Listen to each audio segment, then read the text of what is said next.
Stenography Hindi के डिक्टेशनों के नियमित अभ्यास के लिए यह चैनल बनाया गया है। आपकी सफलता ही इस चैनल का उद्देश्य है। सबसे पहले अपने इस चैनल को सब्सक्राइब कर लें, साथ ही आगे के अपडेट्स के लिए बेल आइकन को प्रेस करना ना भूलें। डिक्टेशन का समय 5 मिनट। Ready, start. यदि प्रकृति ने मनुष्य को जीवन दिया है तो गुरु ने उसे जीवन का सदुपयोग करने की राह बताई है। यदि गुरु की कृपा न हुई तो हमारा जीवन भी पशु की भांति ही होता।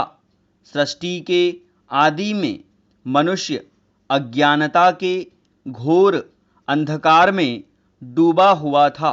गुरु ने अपने सतत प्रयत्न, अथक परिश्रम, तप और साधना से संचित ज्ञान के प्रकाश पुंज को बड़ी ही उदारतापूर्वक शिष्य के हाथों दे दिया और उसका मार्ग निर्देशन किया, जिससे मानव के लंबे विकास पथ पर उजाला हो गया और वह तेजी से आगे बढ़ सका। सोचिए, यदि गुरु ने यह ज्ञान का प्रकाश न दिया होता तो हम न जाने कब तक अज्ञानता के घोर अंधकार में ठोकरें खाते और भटकते रहते। गुरु ज्ञान का अथाह सागर है। उसने हमारे साथ बहुत उपकार किए हैं, जिनका वर्णन करने में हम में सामर्थ्य नहीं है। पैरा, हमारे मन मानस में गुरु के प्रति कृतज्ञता होना स्वाभाविक है। हम उन्हें और दे ही क्या सकते हैं।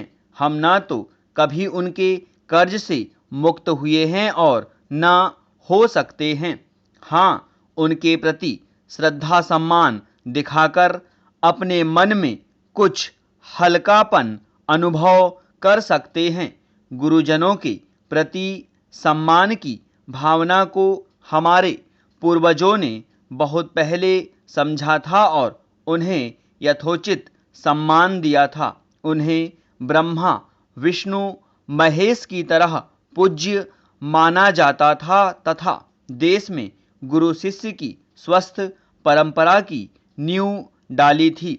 तभी गुरुजनों की कृपा दृष्टि से ज्ञानार्जन कर उन पूर्वजों ने मानव समाज में संस्कृति और सभ्यता को जन्म दिया और दुनिया के देशों में जाकर उनका प्रचार किया। इससे प्रभावित होकर विश्व के लोगों ने भारत को आदि विश्व गुरु होने का सम्मान दिया। भारत को यह सम्मान पूज्य गुरुजनों की कृपा से प्राप्त ज्ञान से ही मिला। पैरा, आज से पहले की अपेक्षा विश्व बदल गया है, युग बदल गया है, मान्यताएं बदल गई हैं। आज का युग वैज्ञानिक है, विकास के नए आयाम हैं और देश के सामने विभिन्न आर्थिक व सामाजिक चुनौतियां हैं।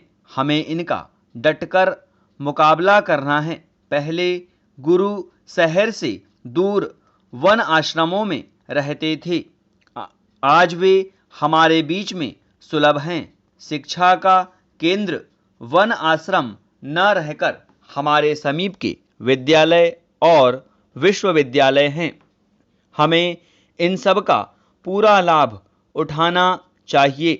आज की शिक्षा पद्धति पहले की गुरुकुल शिक्षा से भिन्न है। शिक्षा क्षेत्र में व्यावसायिकता का बोलबाला है, जिससे गुरु शिष्य के पवित्र स्नेह संबंधों पर कुछ बुरा प्रभाव पड़ता है। पर हमें तब और अब का तुलनात्मक अध्ययन नहीं करना है, बल्कि बदले हुए परिवेश में उसी के अनुरूप प्रगति के पथ पर आगे बढ़ना है। हम सबको अपने शिक्षकों, गुरुजनों के ज्ञान, त्याग, तपस्या, बुद्धि, शक्ति, पराक्रम और कर्तव्य निष्ठा की छत्रछाया में रहकर एवं उनके स्नेहपूर्ण पथ प्रदर्शन में एकजुट होकर चुनौतियों का सामना करना चाहिए।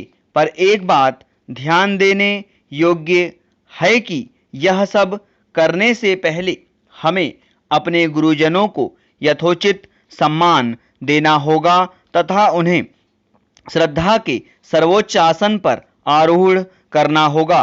तभी हमें उनसे सच्चा आशीर्वाद प्राप्त हो सकेगा। स्टॉप।